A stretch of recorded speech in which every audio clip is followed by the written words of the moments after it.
Je suis un jeune retraité, mais qui continue à avoir des activités de recherche et qui continue à avoir des rapports avec le monde de l'édition. Mais enfin, je dirais que tout a commencé pour moi en 1970, quand, après mon baccalauréat, j'ai décidé de rentrer dans l'éducation nationale. Et à l'époque, on pouvait rentrer, l'éducation nationale avait besoin de bras et de cerveau, les deux, et on pouvait rentrer avec le bac, et on était à l'époque instituteur remplaçant. Ça voulait dire, pour être très clair et très concret, que du jour au lendemain, le 1er septembre, vous receviez un avis, et on vous disait, écoutez, il y a un poste à Bellegarde, il faut aller remplacer pendant 2 mois. Et donc, la première année, c'est une année difficile, parce que vraiment, quand on sort du bac, quand on sort d'études philosophiques, enfin, on se dit, l'école, ça va être merveilleux, c'est une vocation, j'aimais ça, ouais. Et puis finalement, sur le terrain, c'est dur. Je pourrais dire également qu'il y avait un aspect peut-être un petit peu d'engagement militant. On va le dire comme ça. À l'époque, j'étais, je dirais, fortement engagé à l'extrême gauche. Et tout en étant lycéen, je faisais beaucoup d'alphabétisation aussi dans les bidonvilles, dans les foyers Sonacotra. Et donc, être instit, comme on disait, et c'est pas une insulte dans ma bouche, je continue à dire instituteur, institutrice, c'était, je dirais, un prolongement logique de dire ce que j'ai fait de façon bénévole dans des foyers pour apprendre le français ou lire des fiches de paye, je vais le faire avec des petits-enfants. Et la région d'Oyonnax, Bellegarde, 30% de travailleurs émigrés, 40% dans les écoles, c'était tout à fait logique. Voilà. Et puis, deuxième année, l'éducation nationale, pour les gens qui n'avaient pas fait l'école normale, offre des stages. Donc je me suis précipité parce que j'avais vraiment quand même un peu envie d'avoir des bases plus théoriques sur la pédagogie, sur les sciences, on appellerait maintenant les sciences de l'éducation. Enfin. Et donc j'ai eu la chance de pouvoir faire un stage à l'école normale de Bourg-en-Bresse, puisque c'était l'école normale départementale. Et là, il y a eu, je dirais, plusieurs révélations, parce que je crois que j'ai eu à l'époque la chance d'avoir d'excellents professeurs, qui sont tous devenus des universitaires. Ces gens-là m'ont éveillé, et notamment un prof qui m'a fait découvrir la linguistique. Alors ça, c'était pour moi merveilleux, parce que, pour le dire franchement, je ne suis pas un vrai littéraire. Je suis un matheux refoulé, hein, j'ai eu le bac littéraire en ayant 20 en maths au bac, donc quelque part, plus que les études de lettres, c'était l'aspect, je dirais, formel et rigoureux du langage qui m'intéressait, la syntaxe. Hein. Et donc ce prof de linguistique, Fournier, qui avait été formé à Besançon, m'a fait découvrir une première forme de linguistique structurale. Et donc cet enseignement de la linguistique à l'école normale de Bourg, là c'était vraiment une illumination. J'ai tout ce qu'on nous donnait à lire, j'ai acheté, j'ai lu, je trouvais ça passionnant. Et je me suis dit, il faudra qu'un jour j'en fasse un peu plus. Bon, et puis là-dessus, donc je continue mon parcours pendant 6 ans, 7 ans, dans différentes classes. Mais plutôt, je dirais, les classes de CM1, CM2, là où on peut faire vraiment de la grammaire, de la syntaxe, choses comme ça. Et puis, j'arrive à Paris, je me dis, il faut quand même, il devait y avoir un manque de rapport à l'enfant. J'ai dit, je demande un poste en maternelle. J'ai le premier poste dans mon arrondissement, dans le 9e arrondissement, maternelle, section moyen grand. Et donc là, je me suis trouvé dans mon élément. C'était mon premier poste en maternelle, où vraiment on pouvait travailler sur la langue, la musique, le sport, beaucoup de psychomotricité. Beaucoup de musique, beaucoup de langage. Et deuxième révélation, une affiche sur le mur de l'école. Recyclage linguistique pour les instituteurs organisé par l'université Paris 5 tous les mercredis. Je me dis, voilà, ça c'est fabuleux. Recyclage linguistique au centre de formation continue de Paris 5. Je m'inscris. Et donc tous les mercredis, comme je le disais à un de mes collègues qui vient de partir à la retraite, je me retrouve au plus haut de la Sorbonne, puisqu'on avait des locaux dans la Sorbonne à l'époque, hein, sous les toits. Et j'ai, pendant 2 heures de cours, plus 2 heures de TD, un enseignement linguistique par des enseignants fabuleux, comme notamment Marc Sourdeau, j'ai eu Bentoli là aussi, après, de Frédéric François, Denise François, enfin des gens vraiment qui m'ont marqué, Daniel Manès aussi, qui est toujours.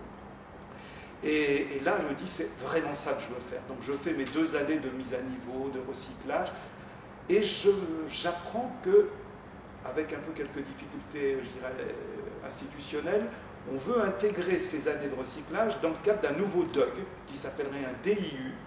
Et donc, je m'inscris, alors là, ça voulait dire aller en cours le soir pour faire de la sociologie, à l'annexe qui était à Clichy, des sciences de l'éducation, de la psychologie, à l'annexe qui était à Malakoff, à cette époque-là, Paris-Descartes. Enfin, on est toujours assez éclaté, mais à l'époque, la sociologie, c'était Mairie de Clichy, la psycho, les sciences de l'éduc, une partie de la linguistique à Malakoff, on avait des cours en Sorbonne, on avait rue de l'école de médecine, des maths, des stats, donc, mais c'était un programme complet de DUG, sciences humaines, qui existe encore un peu, mais de façon moins élaborée. J'ai eu la chance, je dois le dire, d'abord d'être le premier diplômé, donc on m'a dit, écoutez, le premier à qui on délivre ce diplôme, au bout de 2 ans, donc je suis rentré dans un cycle où j'ai fait de la sociologie pendant 2 ans, donc la méthode en sociologie, vraiment la rigueur de la sociologie, un peu de sciences de l'éducation sur l'histoire de l'éducation, ce qui était très bien, de la psychologie de l'enfant, l'attachement, Zazo, Stiller, des choses comme ça. Et puis bien sûr de la linguistique, ça c'était notre majeur. Et donc, je dirais, ayant reçu ce diplôme interuniversitaire qui nous donnait l'équivalent d'un DUG, tous les enseignants à l'époque me disent, pourtant, il ne faut pas que tu arrêtes, continue, inscris-toi en licence, il faut que tu continues là. Et donc, j'ai continué en licence, en maîtrise, donc tout ça s'est très très bien passé. Et donc, j'ai fait une thèse de linguistique. On disait linguistique à l'époque, maintenant disposition du langage, sur l'argumentation chez les jeunes enfants de maternelle. Donc, ça voulait dire que la thèse portait sur des dialogues chez les enfants de 4 à 6 ans, des dialogues, ce qu'on appelle le moment de langage.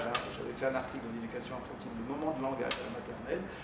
Comment les enfants parlent de la mort, de la maladie, du Père Noël, de tas de choses, assez spontanément, et quel est le rôle de l'enseignant pour relancer le débat, pour éviter un petit peu que ça parte dans tous les sens, et pour donner la parole. Donc c'était aussi une gestion du dialogue, donc j'ai fait une thèse là-dessus, avec effectivement des corpus que plein de mes collègues se disputent encore, parce que les enfants qui parlent de la mort et de la maladie, c'est absolument merveilleux.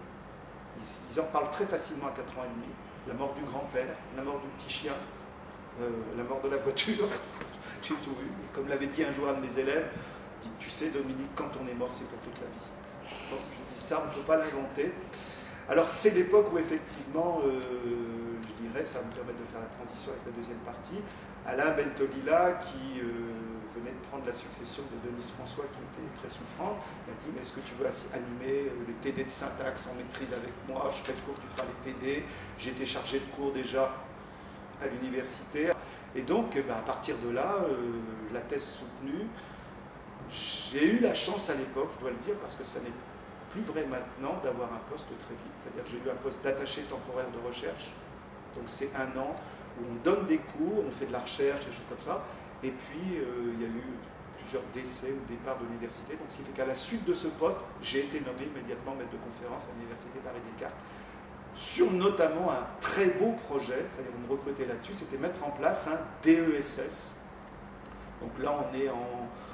J'ai pris un petit peu de temps, puis il y a eu les années d'ATR, on est en 90, 91, quelque chose comme ça. Le projet, c'était de créer un nouveau diplôme qui n'existait pas à l'université, et sur Paris, il n'y en avait pas, qu'on a baptisé avec Alain Bentolila, puisqu'il en est aussi à l'origine, on était, je dirais, les co-directeurs, DESS, Intelligence de la communication écrite.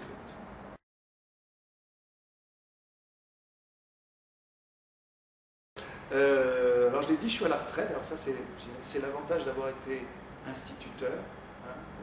Quand on a été instituteur, on a le droit de s'arrêter au bout de 35 ans, enfin 40 ans. Donc quand j'ai fini mon parcours de 40 ans, je me suis dit, je vais me donner le droit d'être grand-père, comme j'ai 4 petits-enfants. Et puis je vais quand même le donner le droit de faire des recherches qui m'intéressent, avec plus de temps pour consacrer à ces recherches, notamment sur tout ce qui est discours politique. Et donc je travaille toujours à une revue d'analyse de discours politique qui s'appelle MO, les langages du politique, qui est édité, alors c'est une coédition Sciences Po, Lyon, le labo dans lequel je suis toujours, donc le CEDITEC à Paris-Est, l'UPEC, et ENS Édition Lyon.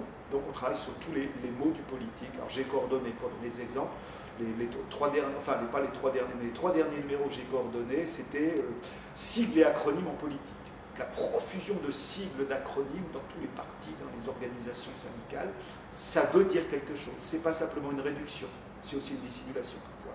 Je viens de terminer un numéro là sur publicité et politique. Comment la publicité emprunte à la politique et la politique à la publicité. Les mêmes agences font les campagnes d'un homme politique et de Renault, Twingo, et des choses comme ça. Là, je prépare un numéro sur les chiffres et l'argumentation. Qu'est-ce que c'est que tous ces chiffres qu'on nous donne? Exemple, à quoi ça sert de dire 75% des Français sont d'accord avec notre réforme, 43% des Français sont prêts à soutenir Martine Aubry ou Hollande. mathématiquement, j'entendais encore à la radio la semaine dernière, mathématiquement, arithmétiquement, François Hollande aurait 69% si on additionne. Que veulent dire ces chiffres? L'arithmétique n'a rien à voir avec la politique. Donc ils ont une valeur purement rhétorique. Voilà des choses qu'on peut faire. Alors il y a un autre domaine sur lequel je travaille, auquel je suis très attaché. J'ai été contacté il y a 2 ou 3 ans par le laboratoire d'éthique médicale, parce que je ne l'ai pas dit, mais l'Université Paris-Descartes, c'est la plus grosse fac de médecine de France. Faire un peu de promotion, on est les meilleurs à l'interne, les meilleurs sur le classement international, enfin bon, bref. Très élitiste, effectivement, Necker, tout ça. Et il y a un gros laboratoire d'éthique médicale, d'éthique de la santé, qui s'intéresse alors, au-delà des performances de nos techniciens et de nos internes, au rapport avec la famille et avec les patients. Et donc ça fait des années qu'ils développent, je dirais, toute une recherche. Alors c'était d'abord un DU, puis un master, et là on est en train de l'introduire depuis l'année dernière dans le cadre des études médicales des 5e années, donc on le met petit à petit, j'enseigne. Donc j'interviens là-dedans, je fais des cours sur qu'est-ce que c'est que ce rapport au patient, comment on annonce le cancer à la famille, comment on annonce à un patient qu'il y a un risque selon l'âge et tout ça, et donc quel est le poids des mots avec effectivement le constat qu'on a des médecins qui, je crois, sont plutôt bien formés. C'est vrai qu'au bout d'11 ans d'études, quand ils ont passé l'internat, ils sont scientifiquement, techniquement plutôt bien armés, mais parfois très maladroits. Très maladroits avec les patients, très maladroits avec les familles. Et donc on travaille beaucoup là-dessus. Alors ça m'amène à rencontrer, ça c'est le côté intéressant, des gens très divers. Donc là je travaille par exemple avec des oncologues du centre Pompidou qui me demandent des conseils sur comment établir un questionnaire. J'ai travaillé, alors je travaille pas mal avec les gens qui sont en soins palliatifs, sur comment est-ce qu'on pourrait former les gens à la manière de dire les choses. J'ai travaillé de manière plus surprenante, ça c'est un peu, je dirais, la chose qui m'a au départ amusé et passionné ensuite, avec le directeur adjoint du laboratoire scientifique de la gendarmerie nationale. C'est-à-dire comment on travaille sur une scène de crime. Il arrive sur une scène de crime et il faut ne rien effacer et tout garder. Il m'a dit, il fait une thèse, il a fait sa thèse là-dessus, donc j'étais un petit peu. Un des conseillers scientifiques, il m'a dit, moi j'ai besoin de cours de sémiologie, et donc il a suivi mes enseignements. Il m'a dit, je voudrais qu'on fasse une hiérarchie des indices. Alors, ça s'appelle aussi agent urbain. Alors j'ai dit, bon, on va faire une hiérarchie du plus visible, la grosse trace de pas, qui n'est peut-être pas la trace de pas de l'assassin, au plus dissimulé, c'est-à-dire ce qu'on n'a pas vu et qu'il faut aller deviner, c'est-à-dire le truc d'ADN dans un préservatif. Alors il me racontait les faux indices, je veux dire, le criminel qui va prendre, ça ne peut pas s'inventer, mais pour un sémiologue, c'est le criminel qui va prendre dans une poubelle avec une seringue du spermatozoïde d'un petit couple, qui viole quelqu'un, qui réinjecte. Et moralité, c'est le petit jeune mari qui est occupé par la police, jusqu'au moment où on peut prouver que ce n'est pas lui. Il faut effectivement là faire de la sémiologie de très haut niveau pour aller rechercher les indices, les faux indices. Alors ça s'apparente un peu à Colombo, sauf que notre laboratoire de la gendarmerie nationale est un des premiers laboratoires experts. Quand il y a des tsunamis, quand il y a des morts, quand il y a des grands accidents, c'est eux qui sont les premiers sur les scènes. Alors ça c'est effectivement la nouvelle, mais je dirais mes nouvelles tendances, mais donc c'est une ouverture d'esprit, on est loin de la grammaire, on est loin de l'orthographe, on est loin de toutes ces choses-là, mais c'est aussi une partie de la linguistique. Et je dirais aussi, là, juste pour finir sur l'anecdote, je travaille aussi avec des étudiants sur tout ce qui est non-verbal, parce que la linguistique travaille aussi sur les distances. La première chose qu'on a faite tout à l'heure, avant qu'on ouvre la bouche, c'était d'organiser l'espace, et il fallait qu'il y ait une distance suffisante. Vous n'étiez pas à côté de moi, on n'était pas à 50 cm, je n'étais pas assis sur le bureau, et, dans un hôpital, dans des services de psychiatrie, dans des services de soins à des gens en difficulté, l'organisation de l'espace est peut-être, je dirais, le premier rapport. Donc je fais aussi des cours là-dessus sur ce qu'on appelle la communication non verbale, la proxémique, les distances sociales. Donc vous voyez qu'on est parti de la petite maternelle, du langage à l'espace, c'est un petit peu tout ça mon parcours actuel.